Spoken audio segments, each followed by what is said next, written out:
প্রশিক্ষিত মেরিন ফিশারিজের ক্যাডেটরা দেশের সুনীল অর্থনীতিতে অবদান রাখার মাধ্যমে দেশের আর্থ-সামাজিক উন্নয়নের নতুন দ্বার উন্মোচন করবে বলে আশা প্রকাশ করেছেন মৎস্য ও প্রাণী সম্পদ উপদেষ্টা ফরিদা আক্তার। তিনি আজ সকালে চট্টগ্রামের পতেঙ্গায় মেরিন ফিশারিজ একাডেমির ৪৩তম ব্যাচের পাসিং আউট প্যারেড অনুষ্ঠানে এই কথা বলেন। বিস্তারিত আমজাদ হোসেনের প্রতিবেদনে।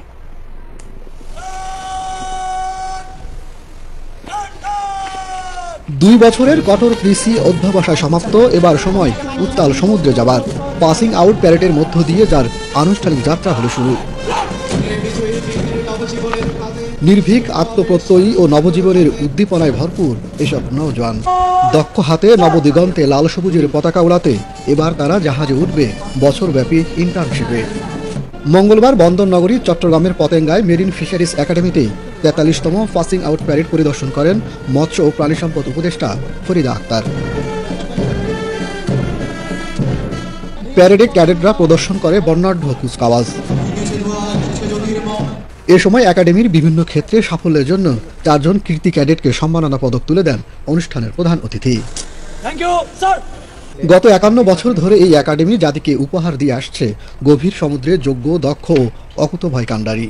তারই ধারাবাহিকতায় এবার ৪৩তম ব্যাচে ১০৬ জন ক্যাডেট পাসিং আউট করলেন।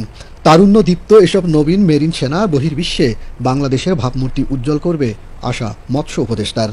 এই যাবৎ একাডেমি হতে উত্তীর্ণ ২১36 জন পুরুষ ও ৬৫ জন মহিলা ক্যাডেট দেশি বিদেশি বিভিন্ন ম্যারিটাইম সেক্টরে অত্যন্ত দক্ষতা ও সুনামের সাথে চাকরি করে বাংলাদেশের আর্থসামাজিক উন্নয়নে উল্লেখযোগ্য অবদান রেখেছে।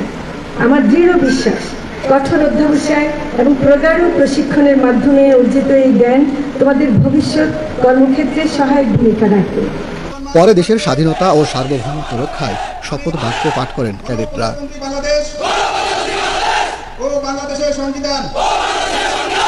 অংশ নেন দলীয় ফটো সেশনে।